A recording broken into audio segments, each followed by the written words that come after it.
Coucou les gens, aujourd'hui on se retrouve pour une nouvelle vidéo. Je vais vous montrer comment réaliser un bac à fleurs. Pour réaliser votre bac à fleurs, il vous faudra un support. Moi j'avais ça. Alors je vous le lève, mais faut pas trop que je le bouge parce que il tient pas. C'était de la balançoire, mais ça fait longtemps qu'on avait. Donc du coup, comme je voulais pas jeter ça, eh ben je vais découper, scier plutôt, pour réaliser un bac à fleurs. Que je vous montre les étapes, il n'y a rien de compliqué. Hein. Là, je vais m'aider en fait des 3 planches qui sont là pour couper. Puis on se retrouve quand c'est coupé. Là, c'est un DIY. Alors, je ne sais pas si vous voulez prendre un café, mais là, on est sur le DIY. Et là, aujourd'hui, il fait beau.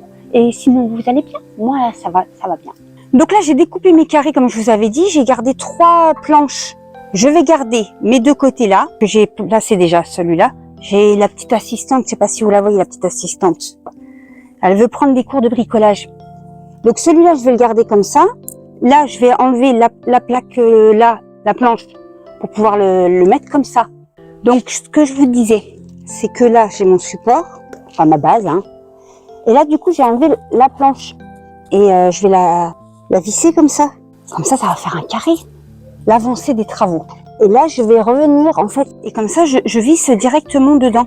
Et si vous n'avez pas ça, parce que tout le monde n'est pas obligé d'avoir ça, hein, vous pouvez, je vous mettrai les dimensions des planches, si vous voulez la même dimension que mon bac, parce que ça, dans le commerce, ça coûte cher quand même, ces bacs en bois comme ça. Mais si vous prenez des planches et que vous découpez vos planches, à la hauteur que je vous le mettrai en barre d'information, eh ben, vous pouvez avoir un pot de fleurs réalisé par vous-même. Mais voilà, l'idée c'est ça en fait. Donc après, vous vissez, hein. Parce que celle-là...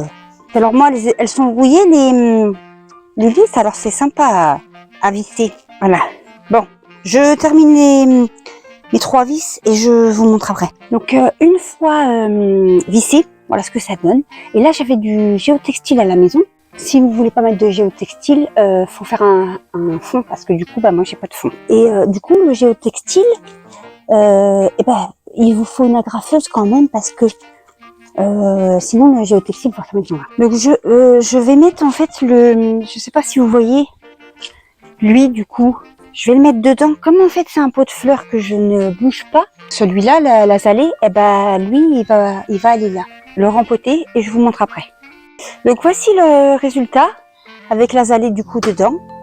Je trouve que ça fait joli. Vous avez la petite assistante là. Donc c'est la fin de la vidéo. N'hésitez pas à mettre vos avis en commentaire et à me dire si vous aussi vous allez faire des petites créations comme ça, jardinière en bois. Et je vous dis à très bientôt pour une prochaine vidéo.